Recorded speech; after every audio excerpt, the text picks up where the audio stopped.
Subscribe करें हमारे YouTube channel साधना gold को और पाएं वीडियो सबसे पहले। और हाँ, बेल आइकन दबाना ना भूलें।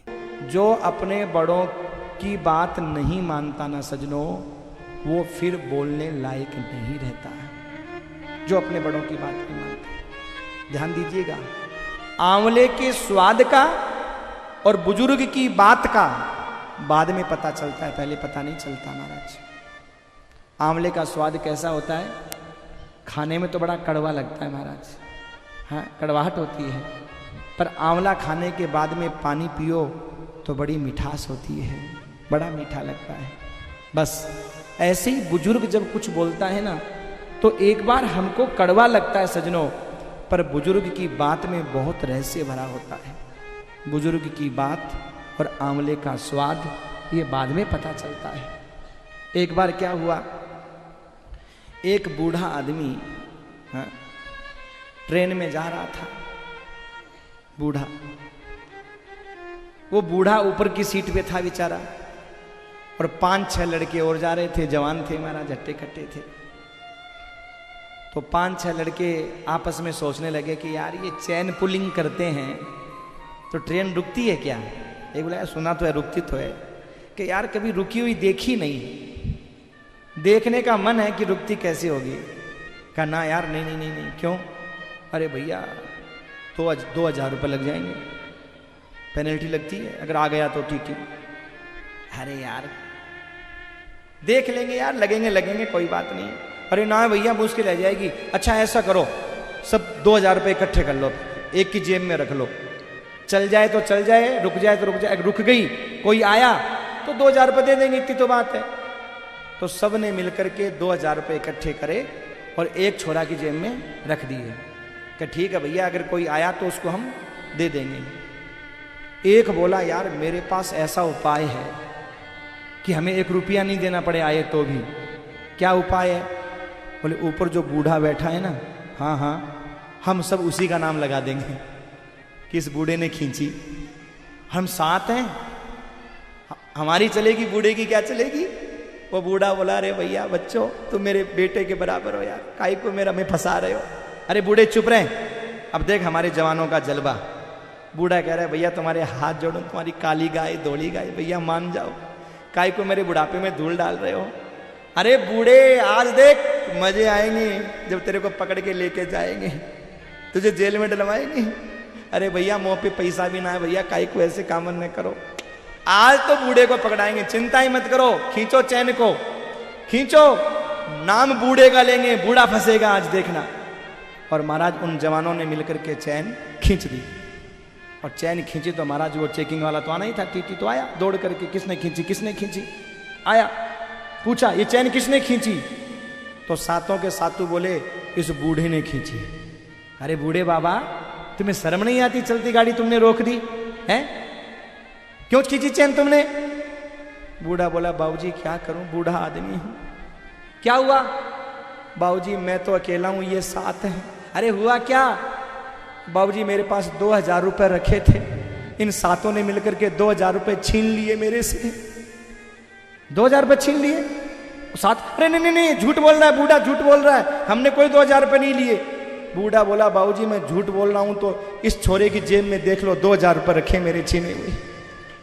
अब महाराज देखे 2000 तो रखे ही थे, 2000 रुपये निकले, टीटी ने एक एक थप्पड़ खींच के दिया, और खींच के देने के बाद में जब अगला स्टेशन आया तो 7 को लेकर के जा रहा, टीटी लेके जा रहा था, तो बूढ़े ने खिड़की में बैठ करके 7 की तरफ देख के कहा बेटा ये दौड़े हैं ना धूप में नहीं हुए हैं, तुम्हारा बाप हूं मैं, उम्र ली है मैंने। तो सजनों बुजुर्ग की बात, आंवले का स्वाद ये बाद में पता चलता है, पहले पता नहीं चलता। इसलिए अपने बड़ों की बात को मानो, सास ससुर की बात को मानो, अपने माँ बाप की बात को मानो, क्योंकि सजनों इनका पता हमें बाद में चलता है, पहले पता नहीं चलता है। बोलो कृष्ण कन्हैया लाल की जय, दाऊ दयाल की जय, जय जय श्री राधेश। बहुत सुंदर सजनों, अब ये बहू बोलने लायक नहीं रही। सासू खूब चिल्ला रही है, बहू कहां चली गई, कहां मर गई, बोले नहीं महाराज। लास्ट में एक गोपी की नजर पड़ी पीछे, शाम का समय हो गया था, अंधेरा सा हो गया था, अंधेरा सा। तो गोपी बोली, माता जी ये पीछे पेड़ के पीछे कौन दिख रही है? तो सासू बोली, मेरी बहू होती तो बोल जाती। तो दूसरी गोपी बोली, माता जी बहू ना आए तो कोई भूतनी खड़ी है, और ऐसा लगे तुम्हारी बहू है तो खा गई और तुमको और खावे के चक्कर में है। अब तो सासू रोवे लग गई, मोए कई दिन आते ऐसो लग रो, कछु पायल की आवाज आ रही, जरूर भूतनी है। अब कहा करें? गोपी बोली, माता जी कछु करवे की जरूरत ना है, भूतनी भगाने के लिए आग में मिर्च डालो, जूते चप्पल हाथ में लो, झाड़ू लो, खींच खींच के मारो, भूतनी अपने आप भग जाएगी। अब किसी ने हाथ में झाड़ू ली, किसी ने जूते लिए, किसी ने चप्पल ली, किसी ने आग में मिर्ची डाली। बहू ने मन में सोचा इतनी बेइज्जती तो होगी, इतनी और होगी अगर जूते चप्पल पड़े तो। सो जोर से बोली, माता जी क्या कर रही हो, मैं तुम्हारी बहू हूं। अरे बहू तू पहले क्यों ना बोली? तो बहू बोली, माता जी मैं कौन से मुंह से बोलती, तुमने मुझे बहुत समझाया पर मैंने तुम्हारी बात मानी नहीं, इसलिए मैं बोलने लायक ही नहीं रही। आहा। और सजनों, इस कथा के माध्यम से ये शिक्षा दी है, अपने बड़ों की बात को मानो, नहीं बोलने लायक नहीं रहोगे कहीं पर। अगर बड़ों की बात नहीं मानोगे तो कहीं बोलने लायक, चाहे तुमने डबल है में कर रखी हो, चाहे तुमने कछु और कर रखी हो। हाँ, क्योंकि किताबी ज्ञान से जीवन का प्रैक्टिकल ज्ञान प्राप्त नहीं होता है मेरे भाई। एक बात ध्यान दीजिएगा, हम कहते हैं पुरानी माताएं अनपढ़ होती थी, पढ़ी लिखी नहीं होती थी, ऐसा बोलते हैं ना, और आज की बच्चियां बड़ी पढ़ी लिखी होती हैं। पर सजनों विचार करना, पुरानी माताएं भली पढ़ी लिखी नहीं होती थी, पर परिवार को कैसे संभाला जाता है ये जो पुरानी माताओं को पता होता था, इन नई वालियों को पता नहीं है। पुरानी वाली चाहे रिश्ता कैसा भी होता था, पर उन्हें इतना परिवार का ज्ञान होता था, समाज का ज्ञान होता था कि महाराज उस रिश्ते को वो निभा लेती थी, उस रिश्ते को वो निभा ले जाती थी।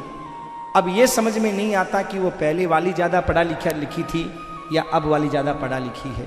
हाँ, ये पढ़ाई ठीक है या वो पढ़ाई ठीक थी? क्यों? भले ही उनको अनपढ़ कहते थे लेकिन परिवार को चला लेती थी। आज वाली को भले ही हम पढ़ा लिखी कहते हैं, पर छोटी छोटी बात पे परिवार टूट जाता है, बिखर जाता है।